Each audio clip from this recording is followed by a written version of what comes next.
See what we got here.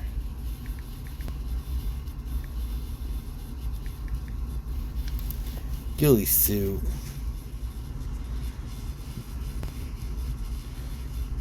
Yeah, I get the idea. Ghillie shows how this piece camouflage resemble heavy foliage, grass, or twigs. Breaks line silhouette. Yes. Let's see what we got for sale. Oh my. Leaf setup. This tactical sniper camouflage. Oh god. Team U. 117? Holy fuck. Okay. Oh god. That Cobra Hood bullshit. Camo ponchos. Okay. I might want to start making one.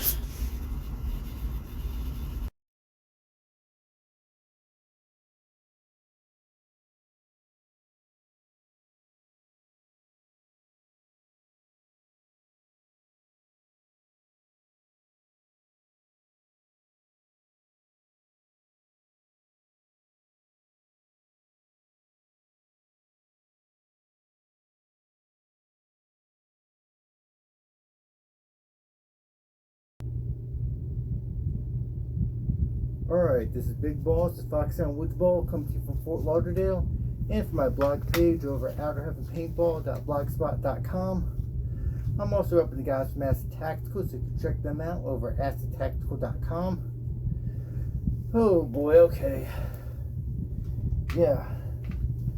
Let me get rid of some of this shit.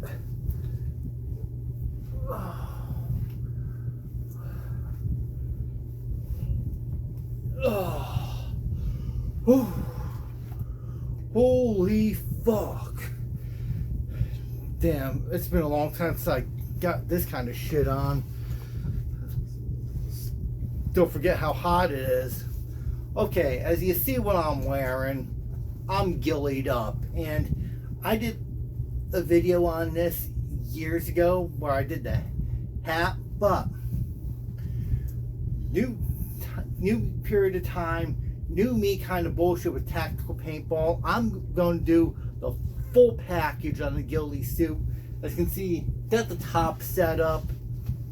I had the whole hat thing worked on, and I also had the gun wrap. Now, with that being said, I'm going to go down the wire on how to make the Ghillie suit, on how to make the rifle wrap, the hat thing that goes with it. I'm going to talk about the history of the Ghillie suit and how it pertains to snipers. But before we get into it, let's have a word from our friends and sponsors over at Acid Tactical. You can check them out over at acidtactical.com. We'll be back right after this.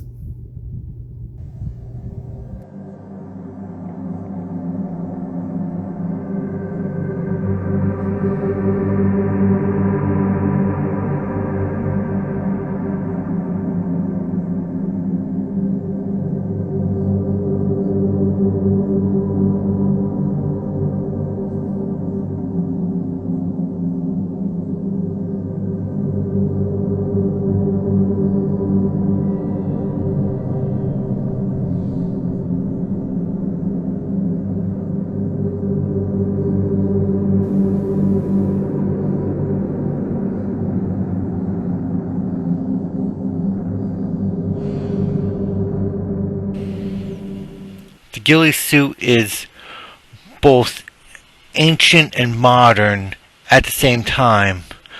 A garment that has stood the test of time and been one of the things that has made snipers the most relevant thing on the battlefield.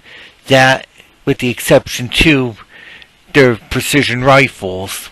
Now, the word ghillie is derived from the Scottish word for man, meaning this is a man's suit. developed by Scottish game wardens in Scotland to protect the estate of Scottish lords from poachers. These guys would creep through the woods to stalk and hunt those poachers. However, the ghillie suit really came into its own during the First World War as camouflaging systems were becoming more and more prevalent, as can see with this picture from World War II, I believe. Today, the ghillie suit is a commercial piece, as pictured here, used by everything from wildlife photographers, avid hunters, as well as your military types, your unprepared citizens, so on and so forth.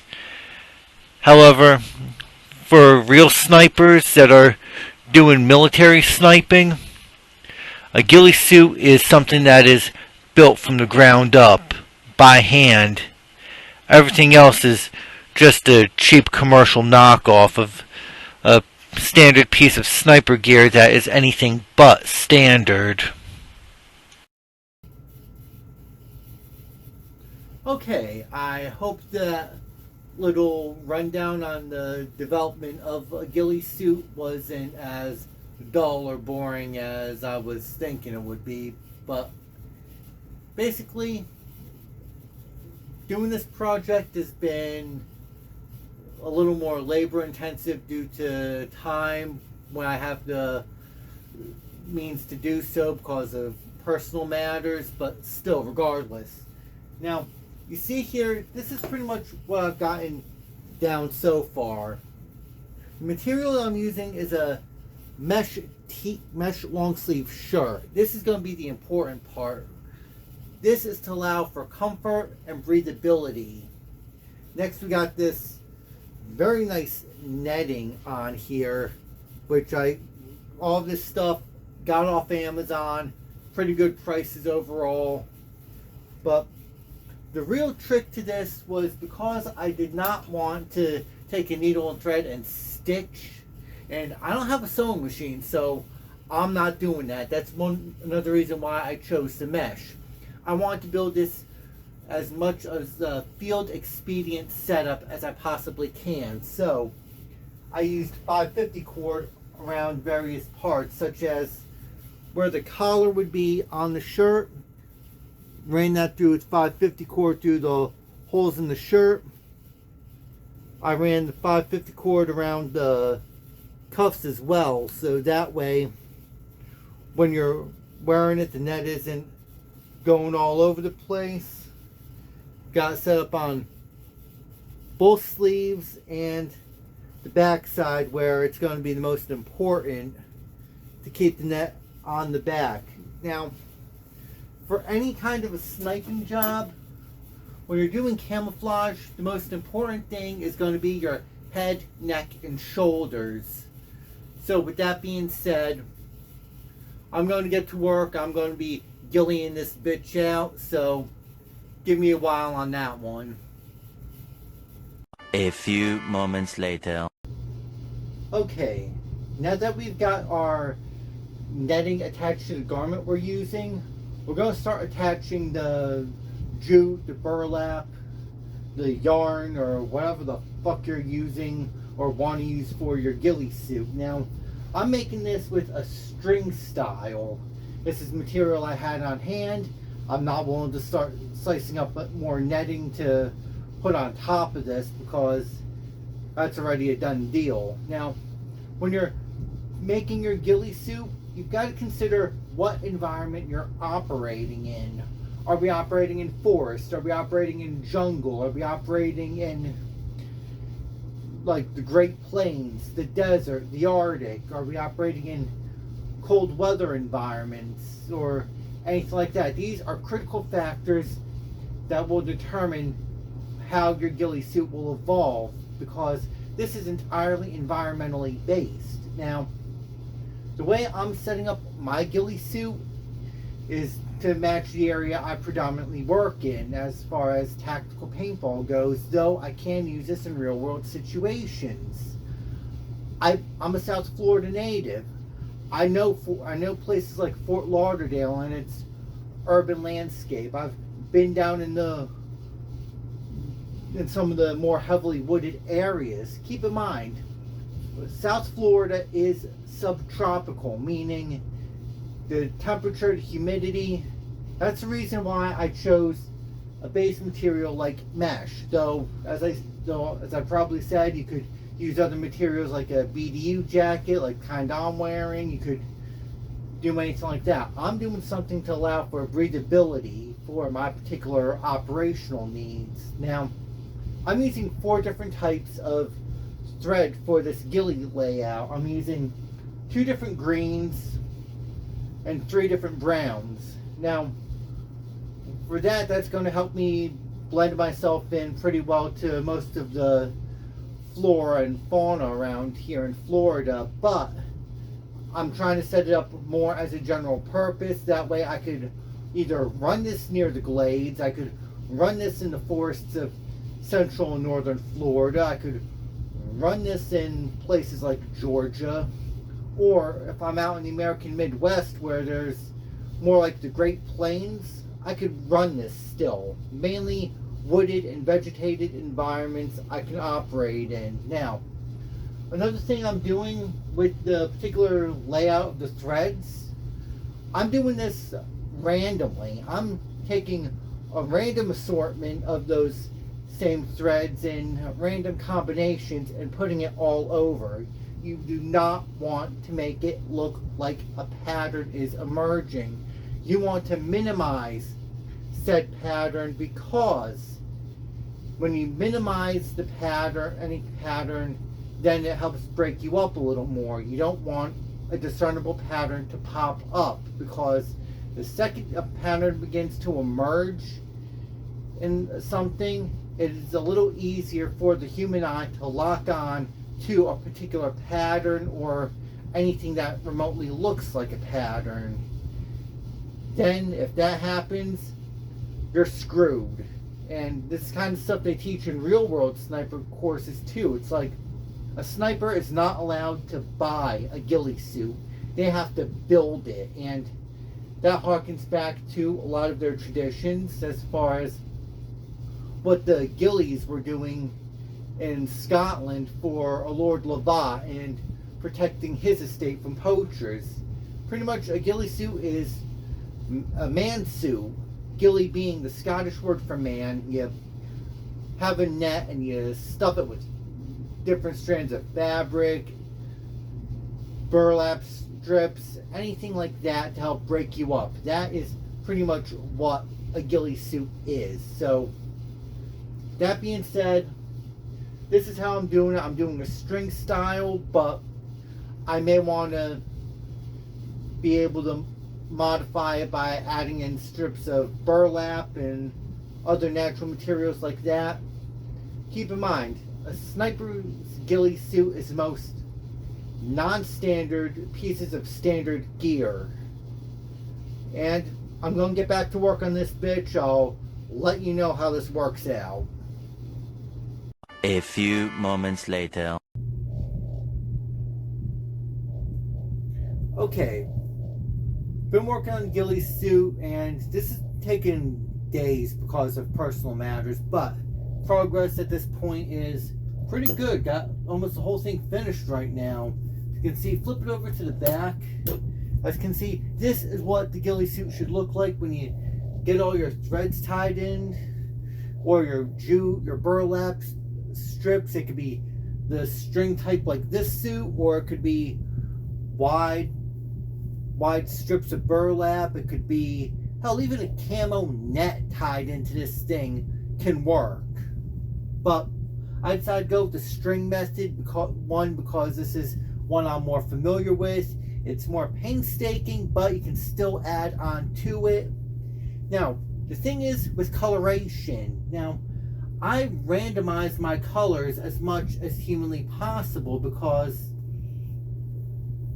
yeah, this stuff is going to get tangled up in the weeds. This is going to get caught up on shit. But the thing with the color setup is that you don't want globs of one color and another. It should be very seamless. It should be like transitioning, or it's done randomly so that way it doesn't look like there's a pattern in it. The second there's a pattern in this kind of stuff, the human eye can pick up on it, because the human eye is known for picking out patterns, especially in nature, because patterns do not exist in nature. And coloration wise, when it comes down to a ghillie suit, greens and browns are going to be your best bet. Black, avoid it. Black does not exist in nature. Well, it very rarely exists within nature. And the human eye will perceive shadow as depth. And it only works in very limited circumstances. You're not wearing black fatigues creeping around the forest. Though you can do it in a triple canopy jungle, depending upon what period of time we're in. But I digress on that one. As you can see, you got it set up like this. And as you can see, I left the front intentionally blank because I'm going to either add some more, I'm thinking about it, or this is just to facilitate me being able to get into the skull drag or a low crawl situation where I could post up in a prone position to have a lower profile. So the front, I'm not really worried about. Now, with that being said, let's move on to something else. Okay, now, I pretty much have been working on the ghillie suit, but what about the top? What about your cover? Now, there's so many ways you could do this. You can either make a hood, you could use it on a patrol cap, but me personally, or you can have something with the built-in hood. Me personally, I like using boonie hats. Boonie hats are wonderful for these kind of projects, especially if you get ones that have the wide brim and they have the foliage band around them. This particular boonie hat style has been around since the 1960s. It was a staple for American troops in Vietnam, especially those that were in special forces, running LARP missions, SOG missions, whatever. These things are one of those pieces that came out from Vietnam, and they were wonderful. Now, the reason why I brought out my bush hat, my boonie hat, is because we're going to talk about making this for boonie hat. Now, I did this a long time ago. This is from my first Ghillie Up project. I will put a link in the description to this video. This is probably the oldest piece of ghillie I've got in my setup. This is essentially a ghillie net for the boonie hat. I've actually got this thing so tied up in here it's not even funny, but as you can see, unfurling it, I made this over a good 8-9 years ago. This is actually, I think I made this before my niece was even born. Anyway, essentially, it is a net. It is a handmade net that I tied the ghillie material onto, and I actually made this net myself by hand. This is something I learned from watching the video Ultimate Sniper by Major John L. Plaster. Definitely something for all you would-be snipers to be looking at, especially those that still like the 90s aesthetic.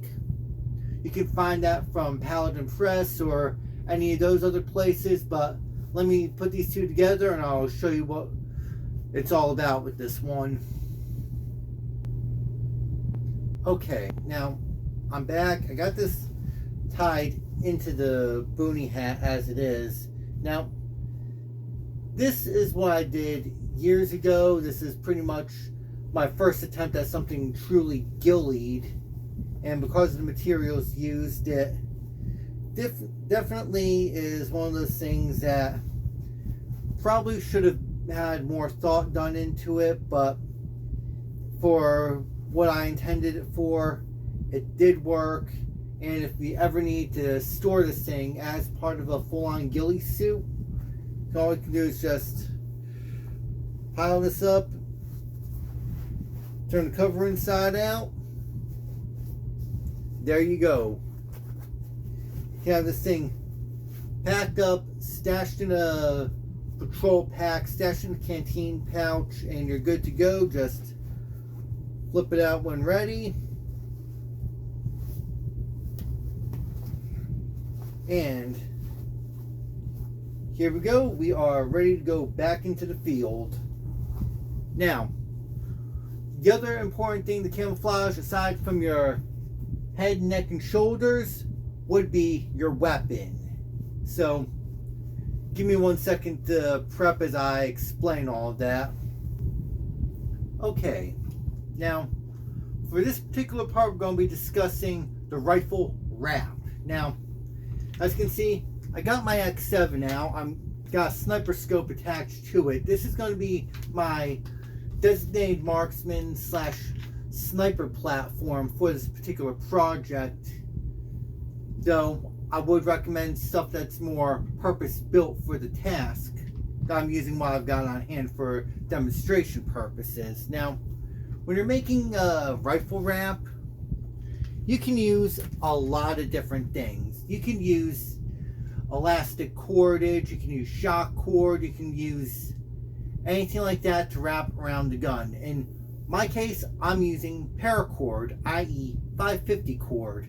Now what you want to do is you tie a loop on both ends. I'm using cord locks here so that way I could have a more precise adjustment on the particular weapon system that I would use for it. Now, I could put this around the barrel because it's a paintball gun. You could do it for your precision rifles because you're not firing at excessive uses to heat up that barrel considerably. But regardless, what you want to do is you want to remove your rifle sling just so that way you have everything taken out that's not going to interfere with it for right now. You want to throw one end around the front of the gun, and then you want to wrap this thing around the weapon system that you're using, so that way you know how much of this cordage you're actually going to need to do it, and you're going to wrap a whole lot of your jute, your burlap. You're going to use mesh material and stuff like that around here so that way it actually could blend in. Now, a key thing is that you do not want any of this material to interfere with the function of your weapon system. So when you wrap it around, you want to ensure that you have enough material on here so that way you could do your sniping. You want to make sure that, in my case, I got an adjustable stock on here, so you want to make sure none of this material interferes with the length of pull of your stock. You want to make sure that it will not interfere with your ability to manipulate your safety selector, your trigger access, or your ability to change magazines when you need to. I.e., you want this thing to be able to go right out of the box. So what we're going to do is we're going to start wrapping our Ghillie material around the 550 cord, so we'll be right back on that one. A few moments later. Okay, been working at it with the gun wrap, and this is what I'm doing so far. This is the string setup for a gun wrap. Now,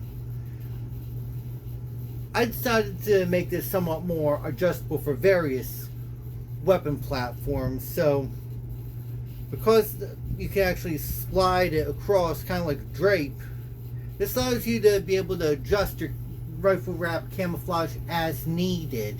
Now, a big thing when it comes down to working with a rifle wrap, and I'm actually using camouflage mesh here, which would be like your camo scarf, has additional camouflage here to help break up the outline of the scope. Things that your rifle wrap should not do. It should not interfere with your ability to use your sight. It shouldn't interfere with your ability to use the safety selector, operate the trigger mechanism, or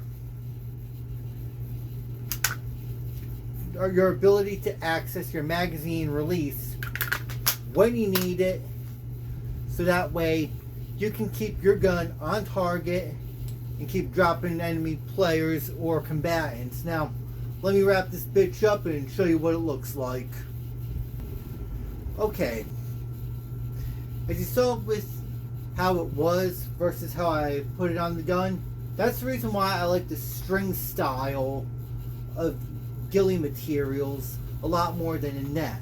Because this way, this looks like a bunch of grass. Especially if you're looking to lurk around the Florida Everglades, if you're looking to creep around high grass areas. Nobody's going to look at a pile of dead grass in the summer, or because there's enough greenery in here, this could look like moss, this could look like anything like that. And because I've got the mesh on here, I can still look into my gun sight, I can still see targets, I can still engage targets. Now, the fundamentals are still here. As you can see, I can still access my safety selector, meaning I can still fire my weapon. I can still access my trigger. And if I ever need to, in the middle of a fight, if I have to use this as an assault rifle, I can still have access to my magazines. Meaning, I can still reload and engage. Now, if this was an actual firearm, I'd have to be mindful about an ejection port. Because if the ejection port is uncovered, then you can still engage. But if it's covered up, then spent casings could fly back into the mechanism and jam the weapon, which is something that you would not want to have happen in the middle of a firefight. This overall is a solid piece of three-dimensional camouflage, breaks up the outline of the weapon, and can allow you to remain undetected.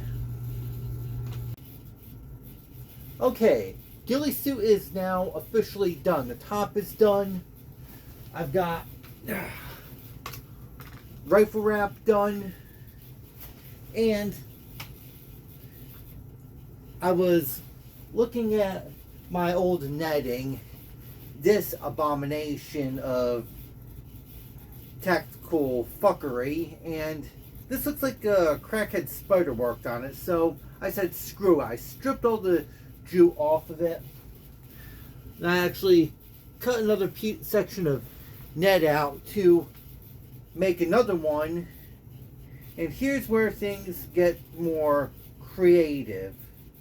Now, what I did was, not only did I cut this thing the way I needed to, I also added little tie points with 550 cord. This way, when I put it on a boonie hat, I know exactly where I could tie it, so that way it's taken care of. That way I can make it more universal. I can use it on my woodland boonie hats, I can use it on my tiger stripe, I can use it on my ACU, I can use it on any other type of boonie hat. And ghillie suit is fully done now. As you can see, all of it's set up.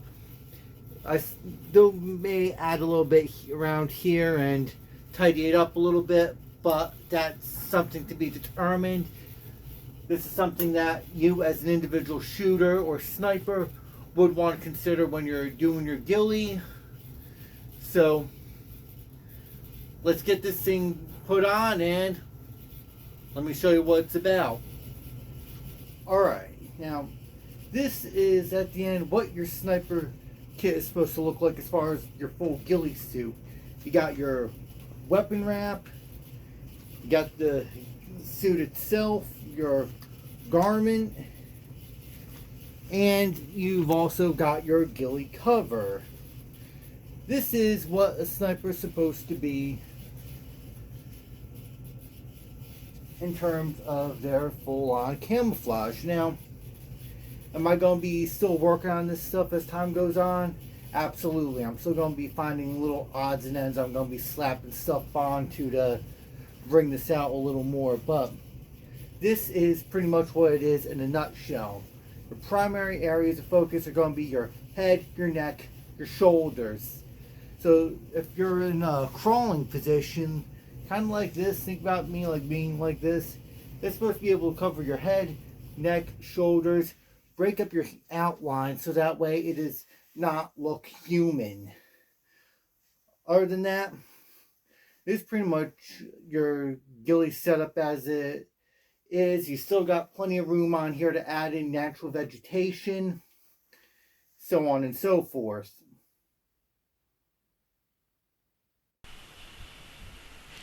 I forgot to mention, when you're putting on a ghillie suit, when you're building it, you want to see that it works well with your equipment that you will want to use in the field. Sometimes wearing tactical equipment underneath a ghillie suit is not the brightest idea. Same goes with particular uniform styles. When you're having to put on and take off the ghillie suit, you want to make sure that you eliminate snag points. That means snag points from Velcro on your equipment, snag points from Velcro on your uniforms. With that being said, keep in mind, this is all trial and error, especially for those of us that are getting into the sniper game, how we want to have our gun set up, how we want our equipment set up, how we want to make this work for us. Alright, that concludes our look on how to build the ghillie suit. I hope this is a good idea for those of us who are looking to build one. There's 1,000,001 ways to build it. There is no real wrong way to make one of these things. Now, you saw my example. I'm still doing it as a work in progress. It'll probably forever be a work in progress at this point, but am I satisfied with what I've got so far? Abso-fucking-lutely. I'll probably be adding more as time goes on, but that's just me. Now, if you want a written version of this, check out the article over at outerheavenpaintball.blogspot.com. And if you ever need any cool gear for your paintball gun, airsoft gun, or your real steel firearm, or you just need some cool molly kit to get you by for a while, check out my friends over at acidtactical.com. And remember, when the shit hits the fan and you've got to trust your gear with your life, ask yourself this one question: can your gear survive the acid test? Anyway, both Outer Heaven and Acid Tactical have Teespring shops, so check those out. Links will be in the description to this video. And with that, this is Big Boss, and I'm out of here.